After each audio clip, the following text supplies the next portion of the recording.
ദിവസം വാർത്തയ്ക്ക് കുറവുണ്ടെങ്കിൽ മനോരമ സ്വന്തമായിട്ട് ചില വാർത്തകൾ അങ്ങ് നിർമ്മിക്കും. ഇതേ അങ്ങോട്ട് നോക്കി, ഇന്നിപ്പോൾ ഒരു കാർഡ് അടിച്ചിറക്കിയിരിക്കുകയാണ്.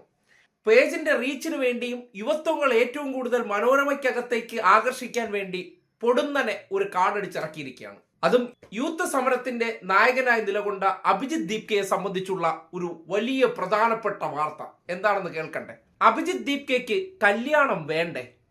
ആലോചനകളുടെ പ്രവാഹം നിരസിച്ച് നേതാവ്.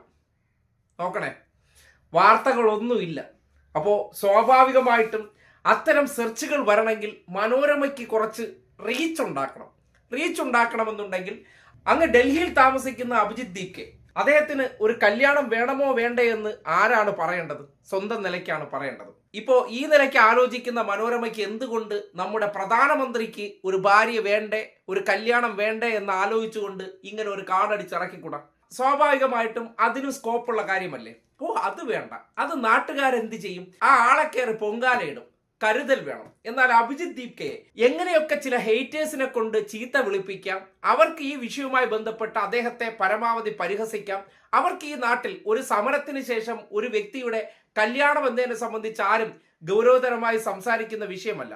പക്ഷെ ഇങ്ങനെയൊക്കെ ചർച്ച കൊണ്ടുപോയിക്കൊണ്ട് ആ വ്യക്തിയെ സമൂഹത്തിന്റെ ഇടയിലേക്ക് അനാവശ്യമായി പ്ലേസ് ചെയ്ത് തെറി വിളിപ്പിക്കാനോ സംഘപരിവാറുകാർക്ക് അതിനെ സംബന്ധിച്ച് മോശം കമന്റുകൾ ഇടാനുള്ള അവസരങ്ങൾ ഉണ്ടാക്കി കൊടുക്കുന്ന വഴിയാണ്.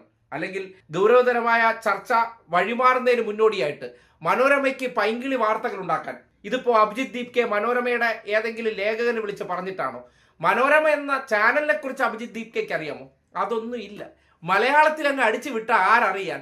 നമ്മൾ എത്ര നുണ വാർത്തകൾ ഉണ്ടാക്കിയിരിക്കുന്നു, എത്ര ഗോസിപ്പുകൾ, എത്ര മസാലകൾ. ആ മസാല ഉണ്ടാക്കാനുള്ള വൈദഗ്ധ്യത്തിന്റെ ഭാഗമാണ് ഇമാതിരി ഊള വാർത്ത എന്ന് പറയുന്നത്. ഒരു സംഭവം യുവജനങ്ങൾക്കിടയിൽ ശ്രദ്ധ പതിപ്പിക്കപ്പെട്ടാൽ അവരുമായി ബന്ധപ്പെട്ട് കല്യാണം, കുട്ടികൾ, വീട് വയ്ക്കേണ്ടേ തുടങ്ങി പഴഞ്ചൻ സ്റ്റൈലുണ്ടല്ലോ, അതെങ്ങനെയാണ് ആൾക്കാരുടെ മേലിലേക്ക് മനോരമ വാർത്ത എന്ന പേരിൽ അടിച്ചു പതിപ്പിക്കുന്നു എന്നതിന്റെ തെളിവാണ് ദേ ഈ കാണുന്നത്.